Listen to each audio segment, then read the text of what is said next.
Joshua, hindi ko pa kayang mag-invest kasi most of my money goes to my family. Paano pa rin ba ako makakapag-prepare para sa future ko? Especially in the Philippines, na hindi masyadong pinag-uusapan. She's providing for her family. Ang concern niya is, nahirapan din talaga siya. Pero ang sabi niya sa akin, yes, it will feel like a burden. Pero ginawan ko siya ng paraan. Tinanong ko siya, ano ba yung strategy na yun? Ang tinuturing ko na lang na investment ko right now, yung life insurance na binili ko para sa kanila. Just to cover in case, wag naman sana mawala sila sa equation, merong life insurance who can pay me.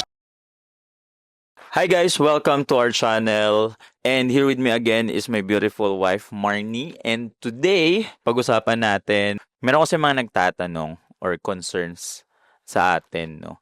Na mga breadwinners sila. Ang question nila is, Joshua, hindi ko pa kayang mag-invest or maybe limited pa yung budget ko kasi most of my money goes to my family, no? Pero gusto ko mag-prepare para sa future ko. Kaya lang most of my money napupunta siya sa family ko, sa parents ko, ganyan, or sa mga kapatid ko. Paano pa rin ba ako makakapag-prepare para sa future ko? Good question.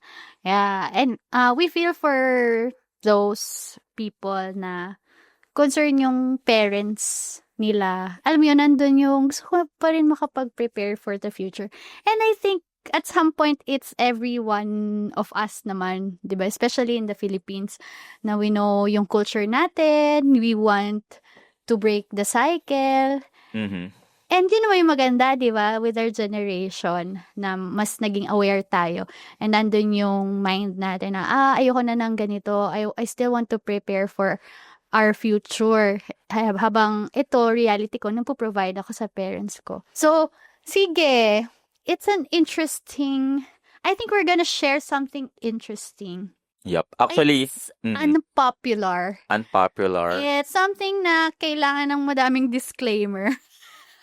Pero I hope na as you're watching this, you keep an open mind. Tama, honey? Mm-hmm. Kasi it's a change in perspective and it's real financial strategy.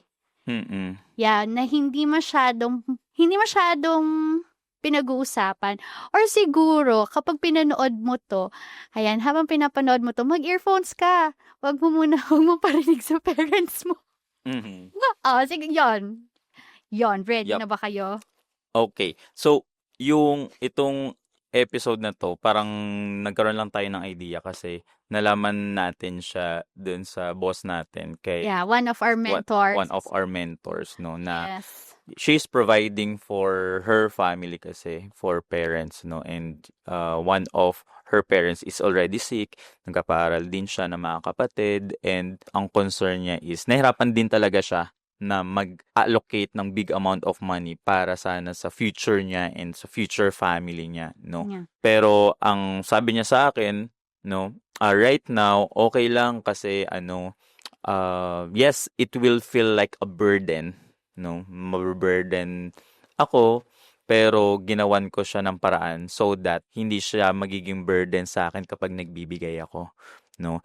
And tinanong ko siya, ano ba yung strategy na yun? And sabi niya, ganito yung ginawa ko, no?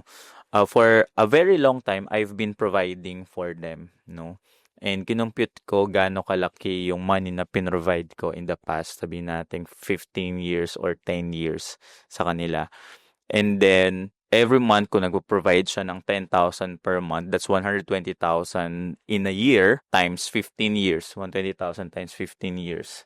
So, that's more than 1 million, di ba? Basically, 1.8 million, no? So, basically, yun yung money na sana para sa future niya or future family niya na nawala. Kasi nga, because of the situation, no?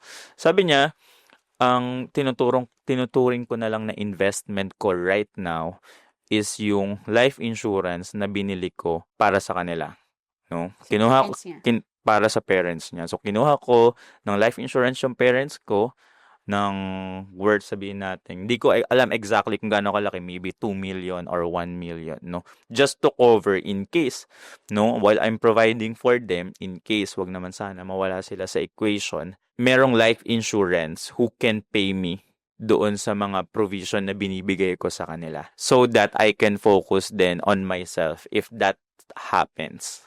No? So, nung narinig ko yon, sabi ko, parang weird siya na strategy and first time kong narinig yon. At the same time, it makes sense din. It's a shift in mindset. Kasi kapag in-insure natin yung parents natin, or kaya naghahanap tayo ng insurance for our parents, most of the time, we treat it as additional expense. But if we think about it, kung tayo din yung nagpo-provide for them, and when something happens to them, tayo din yung sasagot ng expenses nila, might as well have them insured if they are still insurable. Mm-hmm. Diba? Kasi, take advantage if your parents are still young, 50 years old, that's still young. You can still get life insurance for them. At 60 years old, pwede pa rin. Kasi, that's the truth eh. The generation before us, some of them hindi nakapag-prepare ng maayos and the burden is on us. So, what we can do is insure them and treat that as an investment or security in place na just in case something happens, this amount of money will still go back to us. So, it's a strategy for those na pwedeng ikaw lang if you're just the one providing for the family or for your parents. Pwede din, it's a strategy for the, yan, magkakapatid. Siblings. Yan, sa mga magkakapatid, mga siblings na nagwo-work. Yeah. So, yun. So kung wala ka pang any investments right now because you're providing for your family, insuring them will give you an opportunity to have that security na yung pinoprovide ko sa kanila, sana bumalik sa akin. Sana yung thought na parang ang daming nasayang na panahon, mawawala na yun sa isip natin. And every time magbibigay ka, masaya ka pa din. No? Kasi alam mo na in case tawagin sila ni Lord, babalik sa'yo yung mga pinrovide mo din sa kanila. So parang nag-ipon ka na lang din, 'di ba? Nag-ipon ka lang din para sa future mo. Medyo weird lang siya pakinggan kasi nga life insurance in case of death. Yeah. No. Pero it's something na mind blown sa akin nung narinig ko. Especially kung malaki yung kinuha mo. Kukunin mo for your parents. Yeah. And especially if malaki din yung pinoprovide mo sa parents, oo. mga kapatid mo. No? So, yun. So, sana nakatulong itong episode na to. Yes, siguro just some words of encouragement. And if you're someone who's providing for your parents, kahit nahihirapan ka na or madali lang for you, pero for those na, for every one of us who's at some point provided for our parents or for our siblings, God sees what you're doing, na you're being a blessing to your parents and to your siblings. And it will definitely return to you 100-fold. Pwedeng by money, pwedeng other things. But, yon, God sees your heart and keep being a blessing to the people you love. Mm-hmm. Yan. Yup.